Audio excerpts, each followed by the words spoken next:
Idoso que foi esquecido, viúva que perdeu o marido e o rumo, gente simples que ainda sorria mesmo sem ter para onde correr. Ali, eu não era o velho deixado de lado. Eu era o seu Valdecir, o homem que sabia fazer as coisas voltarem a funcionar. E só isso já me bastava. Teve um dia, lá no centro, que uma criança de uns 6 anos me puxou pelo braço e disse: "Vô, conserta meu carrinho." Era um carrinho de controle remoto, desses que ninguém mais se importa em arrumar. Mas eu arrumei. E o menino pulou no meu colo como se eu fosse pai dele. Aquilo ali valeu mais do que qualquer dinheiro. Mas naquele dia, quando voltei para casa no fim da tarde, tinha uma carta embaixo da porta. Era simples, dobrada em 4, sem envelope, com minha letra no topo. Abri devagar, era do Danilo. Só dizia assim: "Pai, desculpa. Voltar ali foi mais difícil do que expulsar o senhor naquele dia. Nunca pensei que fosse me ver assim. Mas agora, eu entendo o que o senhor passou. E talvez eu também precise aprender a levantar do chão." Fiquei parado com aquele papel na mão. Não chorei, mas senti. Sentir já era muito. Coloquei a carta em cima da geladeira. Fiquei olhando para ela. E pensei: será que ainda tem volta? Será que ainda dá para reconstruir o que ele quebrou? Depois fui até o fundo da kitnet. Peguei a velha caixa onde guardo minhas lembranças. Dentro dela, tudo tinha cheiro de passado. A aliança da Marinalva, ainda com o nome gravado por dentro. A carteirinha do Sindicato dos Pedreiros. As primeiras fotos dos meninos pequenos. Uma cartinha da Beatriz dizendo: "Te amo, papai", com canetinha azul. E lá no fundo, a chave.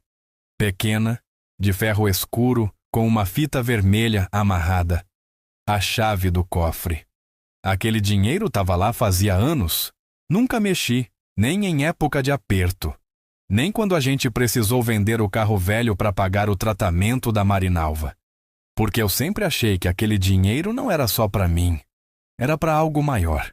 Mas agora, talvez estivesse na hora de pensar diferente. Sentei com a chave na mão e fiquei lembrando. Lembrando do dia em que escondi o cofre. Era noite. A casa ainda estava cheia de barulho de criança. Eu e Marinalva tínhamos decidido que esse segredo seria só meu. Eu disse para ela: "Não me pergunta, só confia. Um dia isso vai fazer sentido."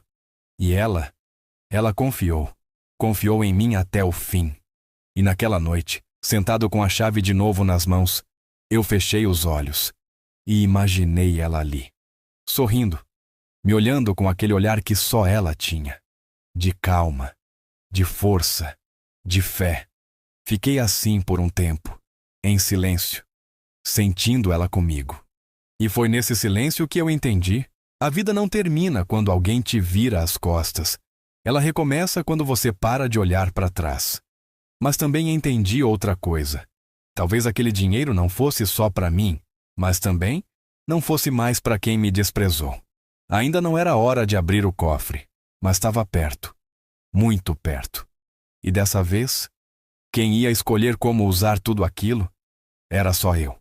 Tem coisa que a gente faz no impulso, e tem coisa que a gente faz com o tempo. Ir até onde eu escondi aquele cofre foi um misto dos dois.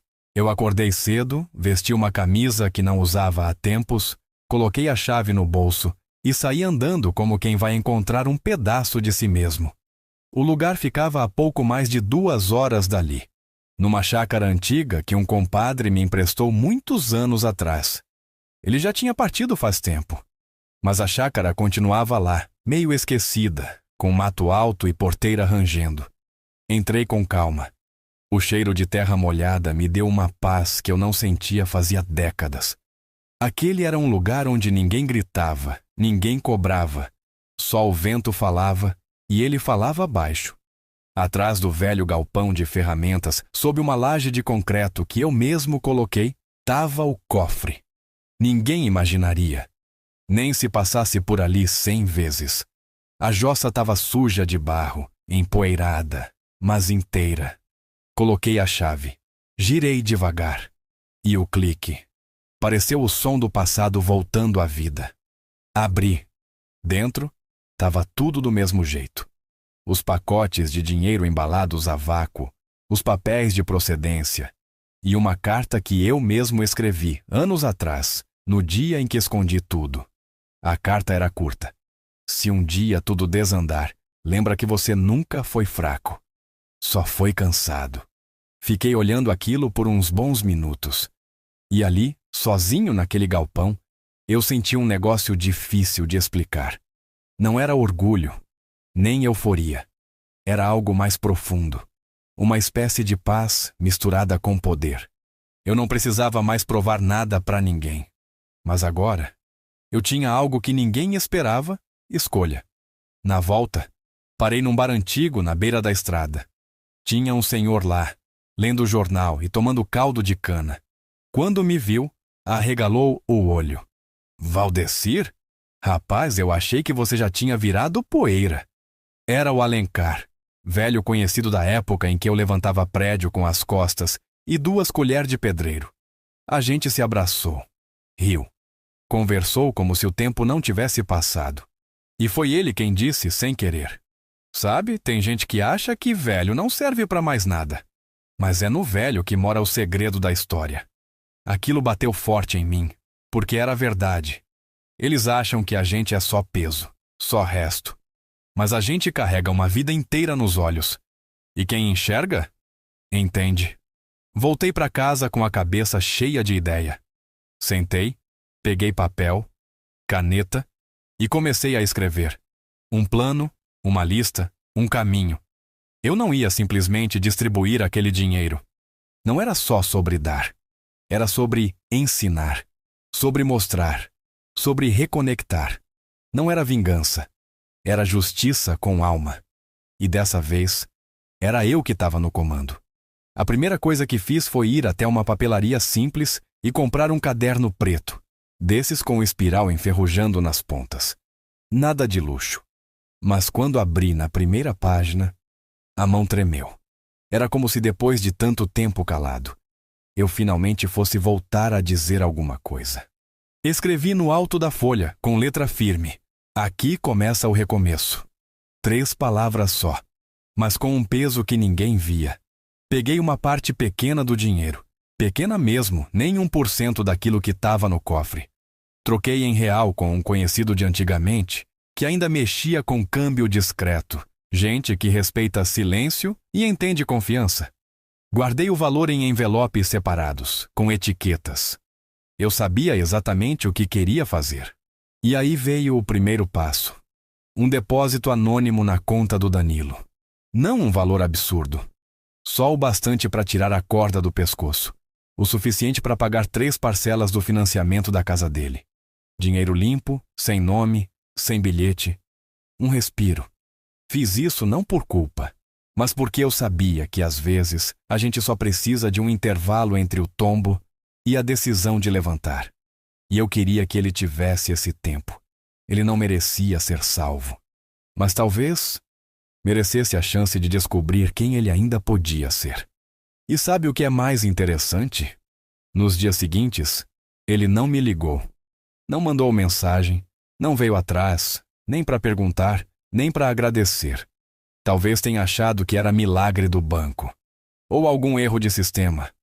Ou talvez tenha percebido. E se calado por vergonha. Vai saber. Mas para mim, aquilo já dizia tudo. Ele estava recebendo sem saber dar nome. E eu, dando sem precisar de rótulo. No mesmo tempo, comecei a me mexer por fora também. Fui atrás do Zeca, velho de bom coração, contador dos bons, e que já tinha visto muito homem grande quebrar por querer tudo para ontem. Ele morava numa casa simples, de muro baixo, igual a ele, sem ostentação, mas firme. Quando me viu chegando no portão, ficou com os olhos cheios. Valdecir? Pelo amor de Deus, me abraça aqui, homem. Entramos. A mulher dele estava costurando na varanda. Me serviram café forte, pão caseiro e uma paz que eu não encontrava em lugar nenhum. O Zeca sempre teve aquele olhar de quem vê mais do que os outros. Mostrei o caderno, falei pouco, mas falei com verdade. Zeca, eu tô com um dinheiro guardado. Não é de coisa errada. É antigo. E agora eu quero usar. Mas não para mim. Quero ajeitar umas coisas antes de partir. Só que quero fazer tudo direito, sem ruído, sem sujeira. Ele me olhou, quieto. Depois coçou a barba branca e disse: Valdecir, a gente trabalhou com tanto ladrão engravatado nessa vida, que ver um homem querer fazer certo até na hora de dar é um alívio.